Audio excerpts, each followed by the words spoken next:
Really quickly, I did want to do the science of your why power, which is based on knowledge I already had in my mind, but I took some journaling. When I was journaling, I just went into free flow ideas, and what I wrote down was pretty cool. All right, so your why power for quitting alcohol or for staying quit. Why is personal, subjective, inner, or internal recovery resource or capital. Your why is the sum of the total of reasons, intrinsic and extrinsic incentives, and its overall potential power. When intrinsic incentives or reasons to be alcohol free or to stay alcohol free or to get alcohol free, depending on the person, are not strong enough, extrinsic incentives may need to be employed or deployed, depending on how you look at that.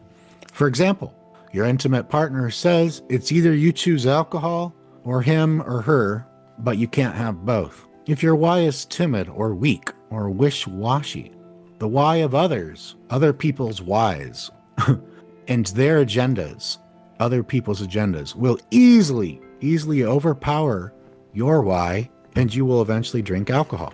Or you will be alone and decide on your own to consume alcohol again.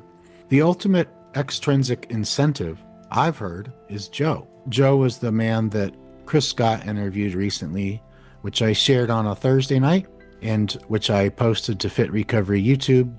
So Joe was told that he had 3 months to live when he went to the hospital for alcohol, destroyed liver. The ultimate extrinsic incentive I have heard is Joe. He was told he had 3 months to live if he kept drinking. He then equated, in quotations I put, alcohol with literally his death. It became very black and white, and he is innately a black and white thinker. He said that he understands gray areas. He said in different words that his innate proclivity is for black and white polarized thinking.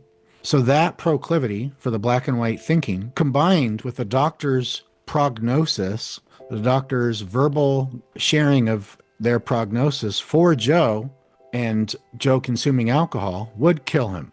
This resulted in having a super easy time staying alcohol free in the first few days, weeks, and months, and even the last 4+ years. He said he didn't have to avoid holiday parties and events, dinners at restaurants with a bar, parties, or the like, because of this new belief system and set of neuroassociations surrounding the salience of alcohol in his mind as a resource and drink and drug, etc. My parents said if they caught me or found out I drank or used another drug, they would kick me out, then take me to court, and take full custody of my daughter, who was 1.5 years.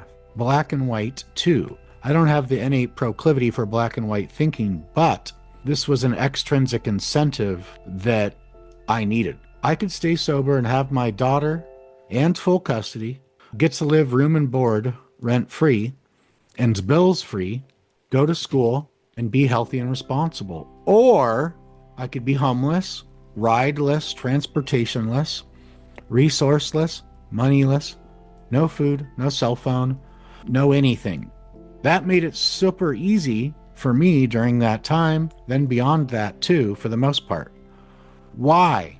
Quantity, quality, intrinsic incentives, extrinsic incentives. So there's a lot of power in this why. Now, not everybody has the ability to have extrinsic incentives to the power that Joe and I had. With Joe, it was so easy. Drinking equals he dies. With me, it was easy. Drinking equals I'm homeless. I don't have custody of my daughter. I'm not in school. I don't have a ride. I can't pay for anything. It was an easy no-brainer. They made it as a no-brainer. So when your intrinsic reasons or incentives for getting and or staying alcohol free are not doing the trick, right? If they're not getting you the result that you want, a lot of the time it's because you haven't harnessed the power of extrinsic incentives or these negative reasons, an ultimatum from the doctor. Actually, Joe got an ultimatum from his liver, and I had an ultimatum from my parents. They both had the same result. We had an easy time staying off alcohol.